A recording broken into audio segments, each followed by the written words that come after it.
ઉત્તર ભારતમાં ચોમાસાએ જોરદાર અસર કરી છે। હિમાચલ પ્રદેશ અને ઉત્તરાખંડમાં સતત ભારે વરસાદને કારણે સામાન્ય જનજીવન ખોરવાઈ ગયું।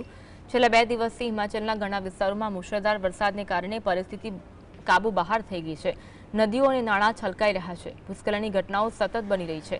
વીજળી અને પાણીનો પુરવઠો પણ ઠપ થઈ ગયો છે। હવામાન વિભાગે હિમાચલ ઉત્તરાખંડના ઘણા જિલ્લાઓમાં રેડ એલર્ટ જારી કર્યું। મંડીમાં ભારે વરસાદના કારણે વ્યાસ નદી ઉફાન પર છે। હવામાન વિભાગે હિમાચલ પ્રદેશમાં રેડ એલર્ટ જારી કર્યું। સતત ભારે વરસાદને કારણે વ્યાસ નદીમાં પૂર જેવી સ્થિતિ સર્જાઈ। બિલાસપુર, સોલન, શિમલા, સિરમૌર, હમીરપુર, મંડી અને કાંગડામાં ભારે વરસાદની ચેતવણી સાથે ઓરેન્જ એલર્ટ આપવામાં આવ્યું છે। રાજ્યના ઘણા ભાગોમાં ભૂસ્ખલન, મકાનો ધરાશાયી થવા અને પાણીનું સ્તર વધવાની ઘટનાઓ નોંધાઈ રહી છે।